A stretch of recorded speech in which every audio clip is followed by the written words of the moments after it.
안녕하세요. 밀주식 훌륭하다 밀대입니다.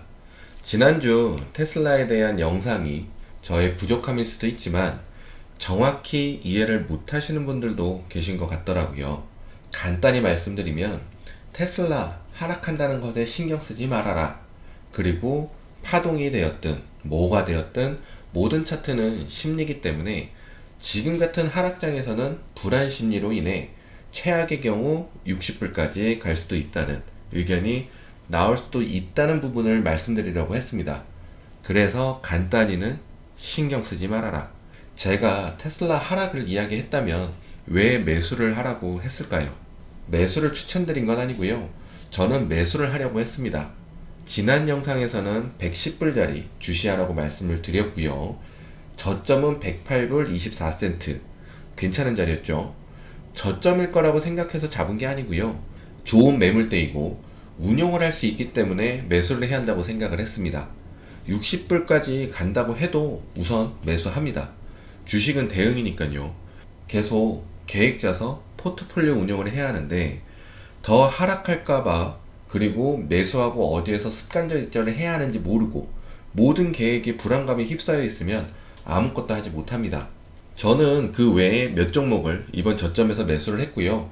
그리고 TQQQ, SOXL 매수 영상은 기회 되시면 시청해 주시면 감사하겠습니다.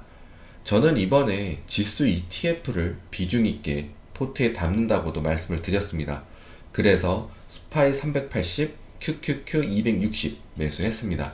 그리고 테슬라 어디에서 매도를 해야 하는지 여쭤보시는 분들이 있으셨는데요. 매도는 상황에 따라 달라질 수 있지만 매도에 집중하고 있지는 않습니다. 저는 분할 전에 1200 부근, 950 부근에서 익절을 했고요. 분할 후에는 195에서 익절을 했습니다. 지금은 매수에만 집중하고 있고요. 그리고 저는 제가 생각했던 부분이었지만 주식하다 보니 잘못된 생각이었다라든가 생각을 바꿔야 되겠다라고 생각했던 것들을 여러분들에게 전해드려서 보다 나은 주식 생활을 하기를 바라는 마음입니다. 테슬라가 하락한다고 하면 코로나 전이랑 지금이랑 실적과 성장성이 같다고 생각하느냐는 것의 답입니다. 증시를 이기는 종목은 없습니다. 증시 하락하면 주가에 상관없이 하락합니다. 경제와 증시가 안 좋으면 실적과 성장성은 중요하지 않습니다. 하지만 실적과 성장성을 중요시하는 이유는 상승장에 그 빛이 발휘되기 때문입니다. 적정 주가를 찾아가기 때문에 빠르게 주가 상승이 나올 수 있습니다.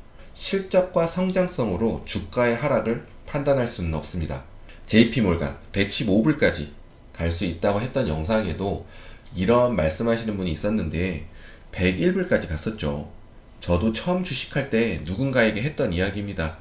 잘잘못을 따지라는 게 아닙니다. 하여튼 저도 계좌 수익이 많이 줄었습니다. 오래된 주식은 마이너스는 아니지만 많은 수익을 뱉어냈고요.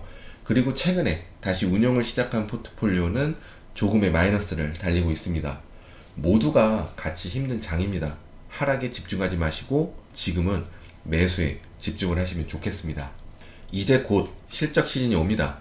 이번에 기업 실적이 중요한 이유는 2023년에 경기 침체가 올 것이다라는 이야기가 많기 때문인데요.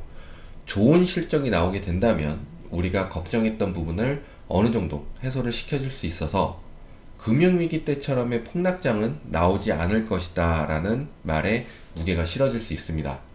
실적을 잘 지켜봐야 하는 이유는요. 금융위기처럼 증시가 망해 없어질 것 같은 분위기가 만들어진다면 좋은 실적이 나온다 해도 하락을 합니다. 반대로 증시가 괜찮다는 분위기가 만들어진다면 실적이 조금 부진해도 좋은 가이던스로 인해 상승이 나올 수도 있습니다. 넷플릭스 1월 19일에 실적 발표가 있는데요. 두 번의 개파락이 있었고 하나의 갭은 채운 상황입니다. 위에 갭이 하나 더 있는데 채울지 안 채울지는 모르죠. 하지만 기대를 해볼 수 있는 것은 좋은 실적으로 상승 스타트를 끊어준다면 갭은 꼭 채운다는 차트의 교과서적인 이야기가 적용이 되고 그 부분은 증시의 호재로 작용을 할 수가 있습니다.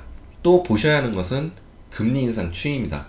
지금 지속된 금리 인상으로 4.5까지 끌어올려 놨는데 내년에 금리 인상을 더 하겠다고 파월은 이야기를 했죠. 하지만 끝이 있을 거란 부분입니다. 연준이 매파적으로 이야기를 한다고 해도요, 연준은 계속 잘못된 판단을 이어오고 있습니다. 2023년도까지 금리 인상 없다고 했었는데 이미 빠르게 금리 인상을 하고 있고요.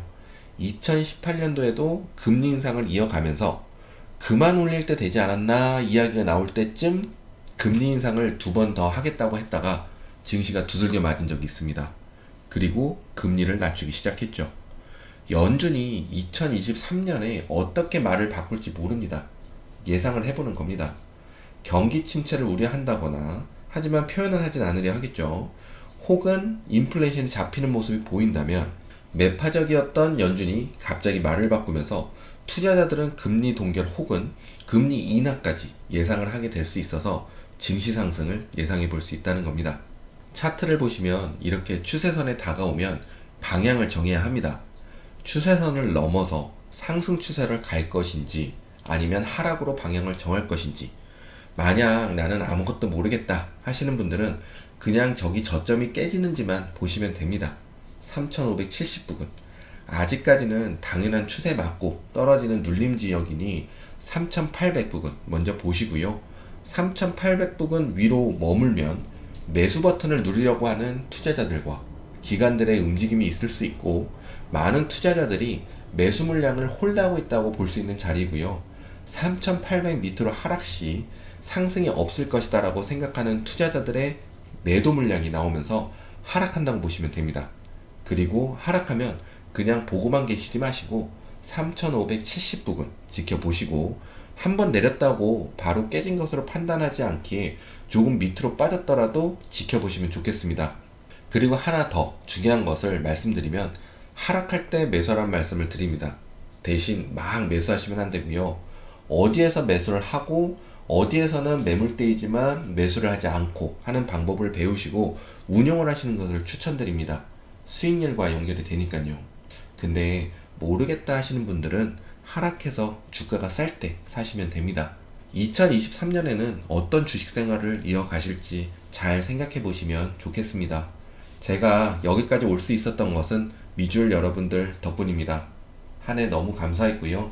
내년에도 잘 부탁드립니다. 새해 복 많이 받으시고 건강하세요. 감사합니다.